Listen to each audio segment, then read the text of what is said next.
Hello, this is John Adams, and this is my tutorial for creating levels.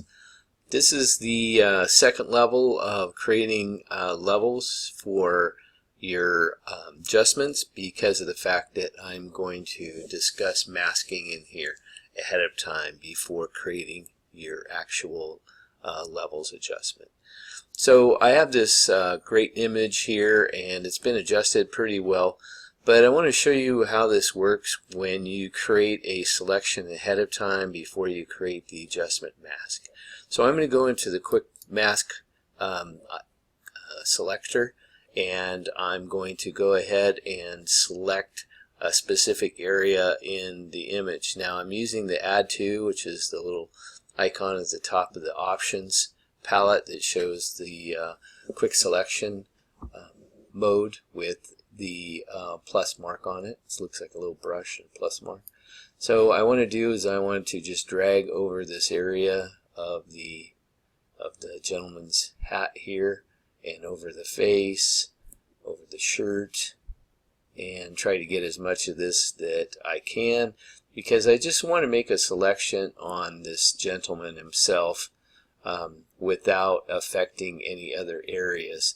And that can be difficult at times to just get those specific areas, especially down here on the feet where the brightness is looking very similar to the actual sand itself.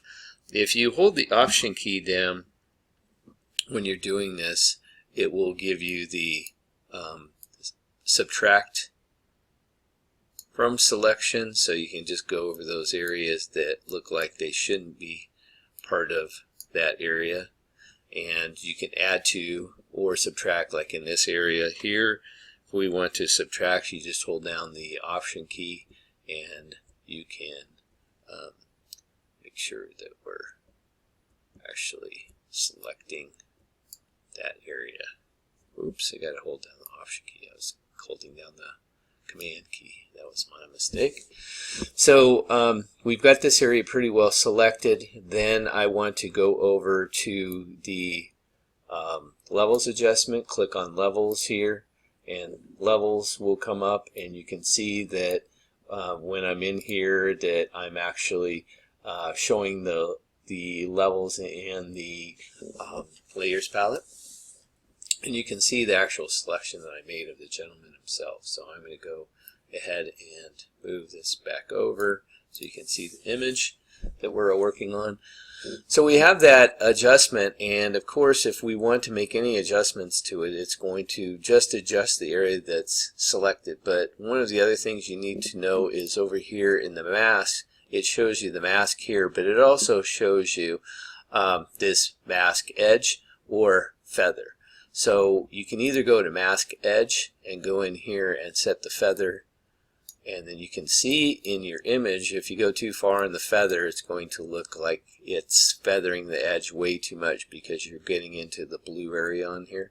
So if you cut this back to a slight amount, you're pretty good.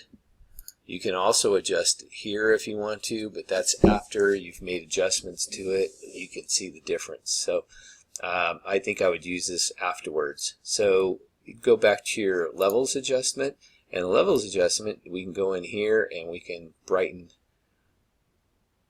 that man's face and body and make it look like it's a lot nicer by just adjusting those areas by itself. Now if you want to go back here and adjust a feather on it, you can see, well, it will feather it even more, and it'll just, you won't see it as well as you would, going in here and seeing it that way.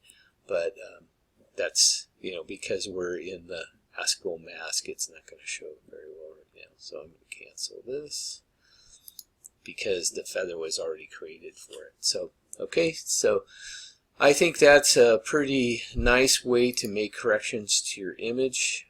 You can select specific areas and adjust them. They will show up in your layers palette, and I think that's all we need to discuss today for masking your levels.